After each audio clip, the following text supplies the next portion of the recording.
Australia is gum stuck to the bottom of China's shoe. By J.R. Nyquist.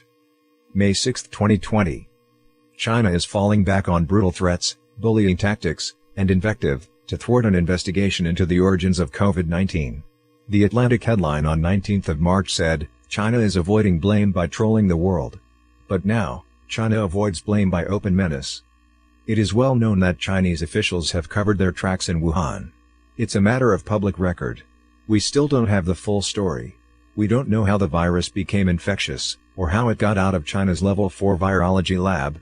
Secretary of State Mike Pompeo says there is plenty of evidence the virus came out of this lab. But Chinese officials continue to deny the facts.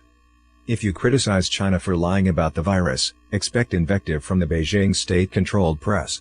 Expect threats, subtle and unsubtle. Expect to have your motives maligned. China's media puppets will pour raw sewage on anyone who lays out the facts. Recently the Chinese press has attacked U.S. Secretary of State Pompeo, calling him a liar, an enemy of world peace, and a partisan stooge. China's Global Times accuses Pompeo of a vicious attack fueled by politics, intelligence, and diplomacy. According to the Chinese media, Pompeo's behavior is filthy and defies the essence of science. Australian Prime Minister Scott Morrison wants an investigation into the origin of the COVID-19 virus. It would seem entirely reasonable and sensible to have an independent assessment of how all this occurred. The Chinese press doesn't agree.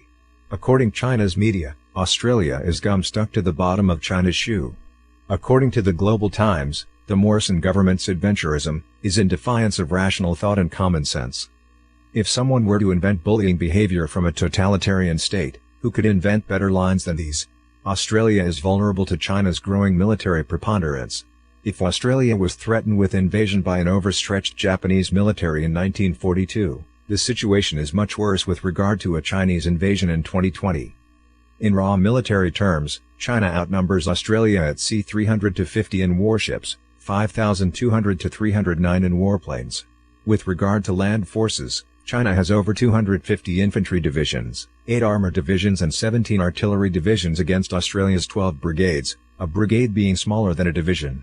Worse yet, Australia has no nuclear weapons while China is a nuclear superpower.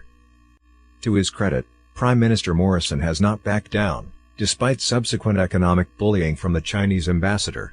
We have to ask ourselves if China's behavior toward Australia is reasonable. Is it civilized? What kind of relationship should America have with a country that sees our ally as gum stuck to the bottom of China's shoe? It was a grave mistake of President Nixon to open relations with Communist China, of President Carter to open trade with Communist China, of President Reagan to build up Communist China.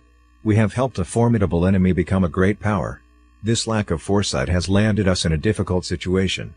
If we had moral sense to begin with, and if we had been honest, these errors would not have been made. Foreseeing that China's leaders were functionaries in a vast system of murder and oppression, we would not have helped them, or partnered with them.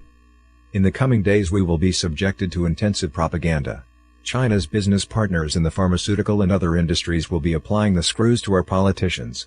There is a word for businessmen who push the agenda of a foreign enemy, who set aside patriotic feeling for the sake of corporate profit. This word is treason. If anyone thinks Americans have forgotten this word, they are mistaken. If big business continues to take China's side, then big business in this country will be finished. It will be gum stuck to the bottom of America's shoe. The same logic applies to politicians who support Chinese initiatives, who support global governance. Everyone needs to understand what is coming. It is time to choose sides. It is time to choose wisely.